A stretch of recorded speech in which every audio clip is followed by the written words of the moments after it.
So look at Anthony Ryder from South Lyon, Michigan, recently selected as the Lions 2020 Fan of the Year. He has a passion about sports broadcasting. With the 112th selection in the 2021 NFL Draft, the Detroit Lions select Amon-Ra St. Brown, wide receiver, USC. One pride, baby! Yeah!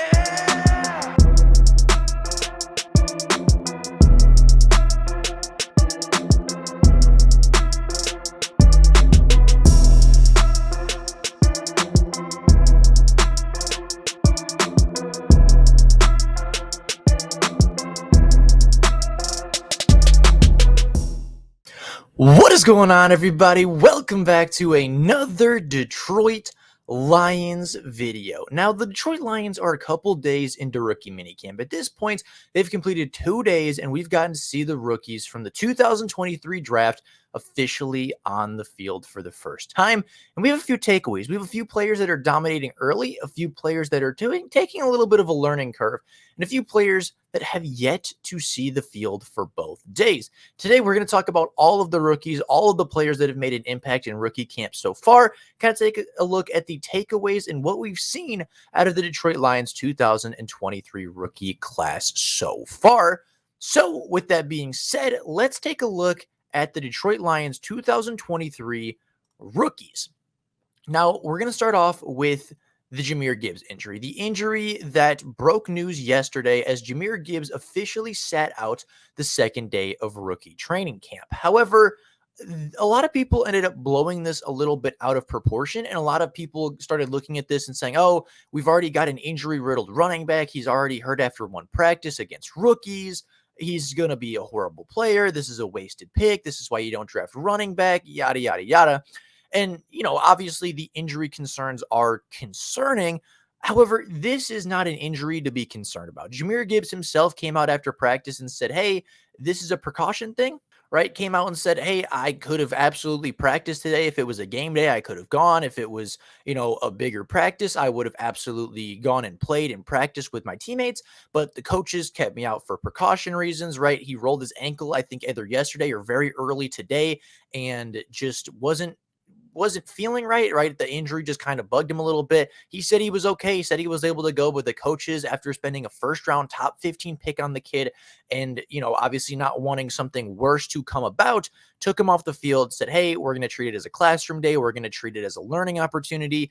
And Jamir Gibbs sat on the sideline for most of practice and studied the playbook and talked to the running backs coach and learned a lot from what he said. And the quote that he gave to the media, it sounds like a lot of what he was working on was from the mental side of the game, was from the playbook side, was learning the plays, was learning his responsibilities on the plays, and just kind of taking the day to step away from the physical, stepping away from the drills, and learning a lot of the playbook and learning a lot of the plays, as well as his responsibility in those plays. And he said he took a big step in that direction as well. Now, Brian Branch did not practice yesterday either, as he was out with an injury. His injury was unfortunately undisclosed, and he, very similarly to Jamir Gibbs, said it was, something that he really was hoping to get on the field today, but took it more as a classroom day, took it as a learning opportunity, and said that he was taking the time to learn the playbook and learn multiple responsibilities, including nickel defensive back as well as safety within the Detroit Lions defense. I think the Lions are going to give him a lot of different roles, especially in the preseason, to see where he fits best. And as of right now, he is, kind of a player that is going to play a lot of different roles, especially in the preseason, and hopefully at some point in the regular season, he's going to be a versatile kind of Swiss Army knife player in the Lions defense. So right now, he has more homework than any rookie. As of right now, he's got more to learn than any rookie on the roster.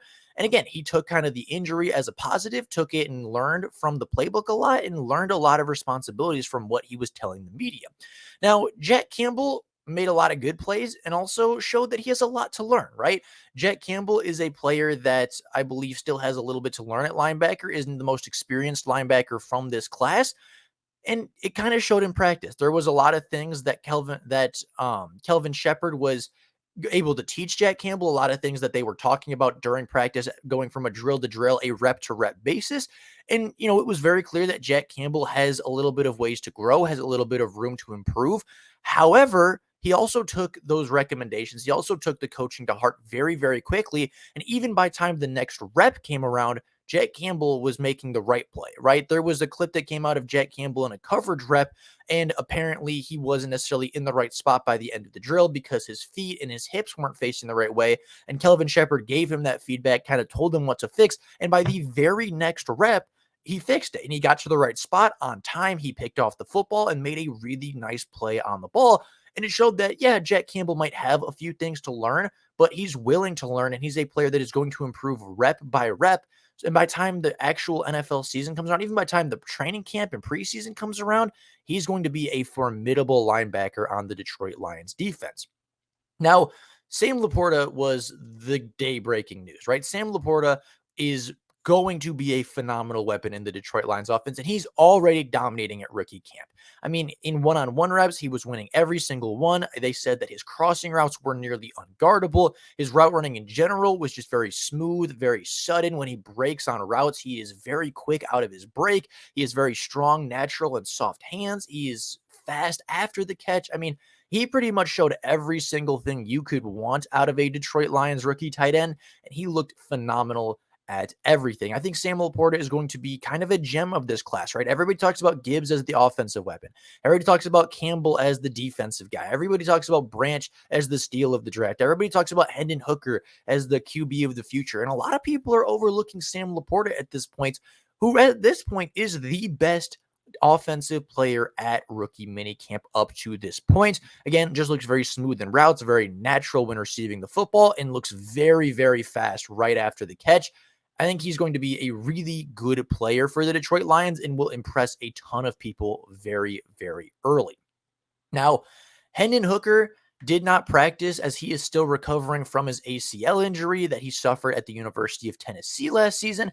However, he was taking a lot of mental reps as well. He was on the field, and although he wasn't throwing the football, although he wasn't scrambling and making plays, he kind of did what Russell Wilson did when he was working his way back from his thumb injury a few seasons ago, where, he would catch the snap, and then he would do a lot of mental reads. He would do a lot of progressions, and he wouldn't throw the football, but he would essentially kind of by himself on the sideline go through different progressions, go through different plays, go through different things, and kind of take a look at, okay, this is the play, this is where the reps are, this is where the players are going to break, things like that. And even though he said he wasn't able to throw the ball, even though he's not able to scramble around and do anything, he used the day and he spent a lot of time with assistant quarterbacks coach JT Barrett, as well as the actual quarterbacks coach as well as the actual quarterbacks coach Mark Brunell, and said that he learned a lot. His leadership was also on display from what I was told and from what I was heard or from what I read about, being that, he was congratulating a lot of teammates after drills. He was encouraging them during drills, just, being a good voice in the back of their heads, kind of being a leader on the sideline, which is a really good thing to see out of a rookie quarterback. That's one of the big reasons the Lions drafted Hendon Hooker, was because of, that leadership, was because of the encouragement that he gives to teammates and the aura he has around his teammates. That was a big reason he was drafted in the third round, and it was a big reason the Lions wanted him as their quarterback of the future. Now, Broderick Martin showed a lot of flashes from what I've read. He had a really nice pass rushing rep. He's won a lot of his one-on-one reps that were focused on run defending, and from what I've heard, has played mostly the one technique so far, but has come away with a few sacks despite being primarily focused on the run stopping drills. Now, it was very clear that he still needs to improve his pad level, being a 6'5", 330 plus defensive lineman. He has a naturally high pad level, and that's something that needs to be fixed going into the season. However, he showed a lot of flashes, showed some pass rush ability, showed some run stopping ability, and, for the most part, looked really good while towering over most of the offensive linemen at the camp. Now, Colby Sorsdahl is officially making a switch over to guard. He played right tackle at William and Mary for 4 seasons, was really, really good, but in the NFL, the Lions feel like he's more of a guard. They feel like he's more of an interior offensive lineman, and even though the position change is definitely something Sorsdahl talked about and something that, he said was kind of a tough thing to learn immediately, he's still learning and still working on a lot of different things. A lot of people that were there said that he looked very natural at the position, looked very fluid at the position even, and looked like he'd been playing it for his entire career in college. I think the Lions are going to have a pretty good interior offensive lineman in Colby Sorsdahl. I think that, he's going to be a good depth offensive lineman. And from what I've read so far, it seems like he's making a natural change from tackle to guard and looks like one of the better offensive linemen at camp so far.